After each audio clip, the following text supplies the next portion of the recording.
এটা তাজপুর, তাজপুর বিচ এটা। এখন সমুদ্র খুব উত্তাল, এই যে হাই টাইড চলছে সমুদ্রে।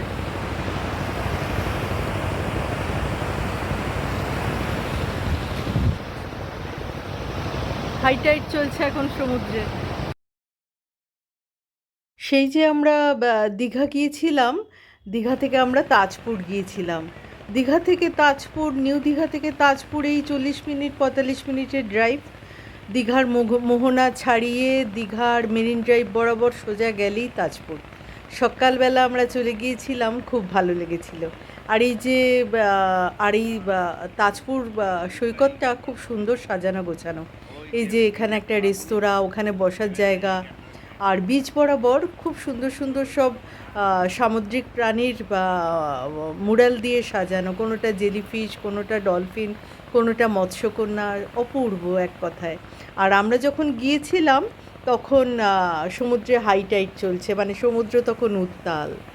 দূরে নৌকাগুলো কীরকম টলমলো করছে, অসাধারণ লাগলো। খুব একটা রোদ্দুর ছিল, রোদ্দুরটা একটু নরম, রোদ্দুরটা সেরকম গায়ে লাগছিল না, আর ঝড়ের মতো হাওয়া।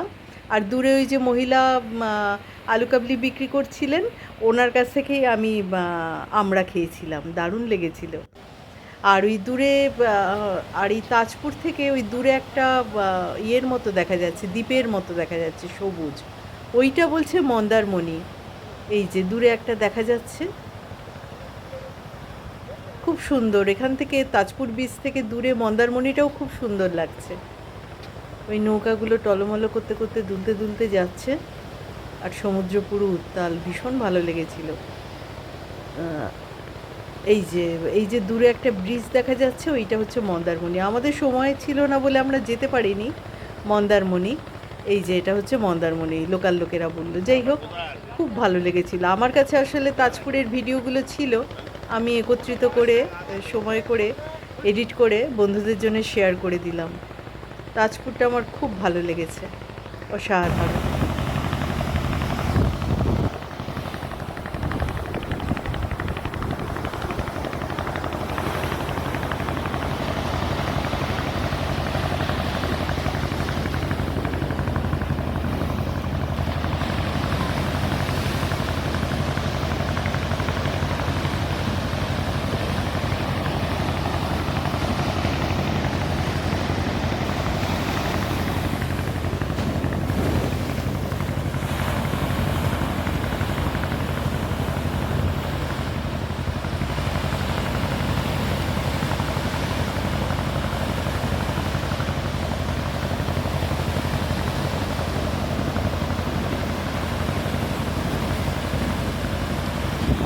বিচ বরাবর এইরকম সব নানান রকম স্ট্রাকচার দিয়ে সাজানো, সবটাই সমুদ্র রিলেটেড।